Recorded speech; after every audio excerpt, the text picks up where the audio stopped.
مذاکرات اس طرح ہوتے ہیں، اس کا یہ انجام ہوتا ہے۔ اور پچھلے دنوں جب حکومت نے عزم استحکام شروع کیا، اس کے ساتھ جب آپریشن کا لفظ لوگوں نے سن لیا، جس کے ساتھ غلطی سے ہوا تھا کہ آپریشن کا لفظ، تو آپریشن کی سب نے مخالفت ہم نے بھی کی۔ ہاں، صافی صاحب بات یہی ہے نا کہ آپریشن پاکستان میں بدنام ہو چکا ہے۔ آپریشن پاکستان میں دکھاوے کے لیے ہے۔ حقیقت ہم نے کچھ نہیں کیا، بلکہ پھر اس ڈرامے میں ہم نے کیا کیا کہ دہشت گردوں کو کھلا چھوڑ دیا۔ وہ ڈرامہ جب پورا کرنا تھا تو ہم نے اپنے قوم کے گھروں کو، پورے گاؤں کو، بازاروں کو مسمار کر کے رکھ دیا۔ لہٰذا لوگ آپریشن سے نفرت کرتے ہیں، اور میں بھی یہ کہتا ہوں کہ آپریشن جو یہ آپریشن کرتے ہیں، رد الفساد اور ضرب عزم اور عزم استحکام اور کیا یہ نہ انہوں نے مسئلے کو حل کیا ہے اور نہ کر سکتے ہیں۔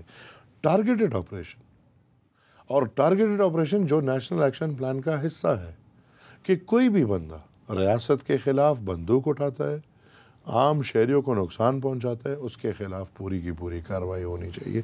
اٹس آج سمپل۔ اور میں یہ سمجھتا ہوں صافی صاحب کہ ہمارے اداروں کو یہ ایک دہشت گرد فنگر پوائنٹس پہ پتہ ہے، بنانے والے کون ہیں۔ ہم پھر اس میں پاس میں نہیں جاتے، پھر شاید آپ کا پروگرام نہ چل سکے یا ایسی ہمارا ٹائم ضائع ہو جائے گا، گھنٹہ ہم انٹرویو کریں گے اور وہ پھر آن ایئر ہونے سے روک دے گا۔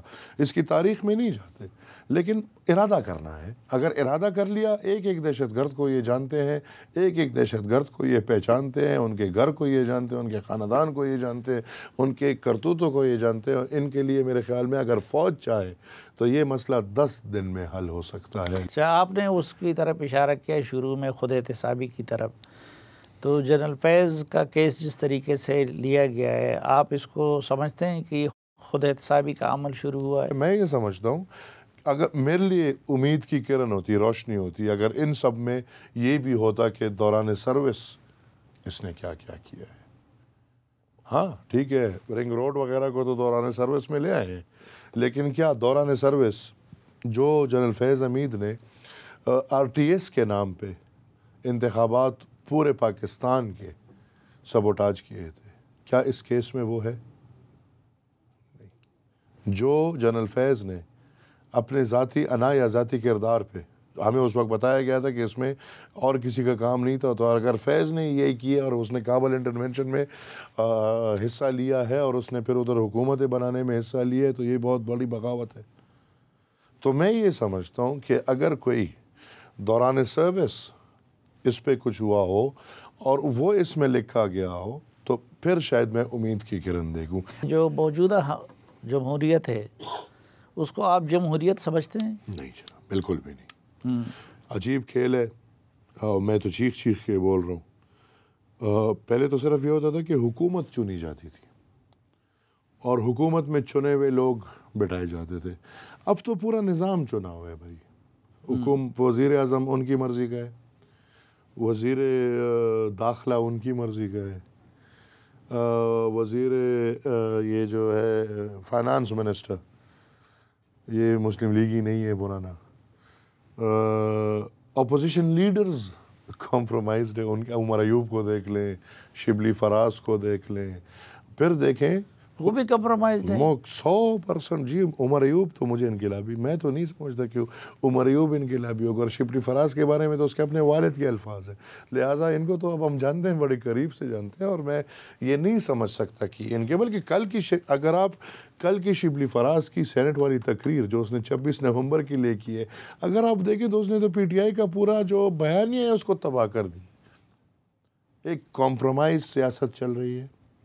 اس سیاست میں صرف پی ٹی آئی کے بیانیے کو کیسے تباہ کیا؟ وہ آپ تقریر سن لیں تو آپ کو پتہ چل جائے گا۔ میں تو کل ادھر بیٹھ کے میں اصل میں نہیں سنتا، سننے کو بڑی ہمت چاہیے ہوتی ہے۔ ویسے حقیقت آپ کی بات ٹھیک ہے، بڑی ہمت چاہیے۔ ہم بھی کبھی لابی میں جاتے ہیں، کبھی واپس آتے ہیں، لیکن مجبوراً سننا، کیونکہ ادھر بھی اسپیکر لگے، ادھر بھی سامنے بیٹھے ہوتے ہیں، اور میری اور اس کی تو ہمیشہ انبن چلتی رہتی ہے، کل بھی میری چلی۔ تو میں یہ سمجھتا ہوں کہ سر بالکل سیاست compromised at every level, at every level. اس طرح کی سیاست چلتی ہو تو فوج کو کبھی مارشل لا لگانے کی ضرورت نہیں۔ It's an example of that, a soft martial law جس میں سب کچھ ان کا چل رہا ہے، ہر فیصلہ ان کا چل رہا ہے. سیاست پھر تو لوگ یہ بھی کہیں گے کہ آپ بھی ان کی مرضی سے سینیٹر بنے ہیں. نہیں، ان کی مرضی سے نہیں بنا ہے، سیٹ اپ میں بنا ہوں. یہ آپ کہیں کہ میں جو بلوچستان سے سینیٹر بنا ہوں تو وہ ممبر کیسے بنے ہیں، وہ سوالیہ نشان ہے. جب تک میری بات ہے تو میں اپنے 3 ممبرز کے بنا پہ پیپلز پارٹی کے اتحاد میں، اور ابھی بھی یہ جو پی ٹی آئی والے ہیں وہ یہی بات کر رہے ہیں، آپ بھی سن رہے ہوں گے. لیکن جہاں تک میری ذاتی بات ہے تو میں اپنے ممبرز اور پیپلز پارٹی کے اتحاد پہ میں آیا ہوں. اور آپ کو پتہ ہے کہ فارمولا میں مجھے انہوں نے 4 ووٹس دیے ہیں، ہم نے ان کو درجنوں ووٹس دیے ہیں. تو لہٰذا ہاں if you look at it from the base تو پھر میرے سے یہ سوال مشکل ہوگا کہ بھئی وہ 3 ممبر. یہ سوال دوسری شکل میں بھی کیا جاتا ہے نا کہ بھئی آپ اس طرح کے ایک ہائیبرڈ سسٹم میں بیٹھے کیوں ہیں، اس کا حصہ کیوں ہیں؟ ہاں، کیوں کا جواب صرف یہ ہے کہ میں نے جانا تھا اس سسٹم میں بیٹھ کے اس سسٹم کے اندر آواز اٹھانی تھی. That's the only reason I had. جو ان کی کوشش ہے، میری عمر 38 سال ہے، میں اس میں 2-3 الیکشنز مجھے زبردستی ہرا دیے گئے ہیں، اور میں یہ سمجھتا ہوں کہ وہ اسی لیے ہرائے جاتے ہیں تاکہ ہماری آواز کو دبایا جائے. باقی تو ہماری اتنی طاقت ہے نہیں کہ ہم وفاقی حکومت بنائیں، وزارتیں ہم شوق نہیں کرتے، باقی چیز ہماری نہیں. ایک ہی چیز ہے جو آواز ہے، یہ چاہتے ہیں کہ وہ آواز دبایا جائے. اور آبویسلی آواز دبا نہیں سکتے، لیکن پارلیمنٹ کے اندر سے آواز ایک رنگ ہوتا ہے، چوک میں، باہر چوک میں آواز دوسرا رنگ ہوتا ہے. تو ہم نے آخر میں یہ فیصلہ کیا کہ نہیں، اگینسٹ دا آڈس، یہ نہ چاہتے ہوئے ہم ان کے مرضی کے اگینسٹ جائے، اسمبلی میں بیٹھے اور اپنی آواز بلند کریں.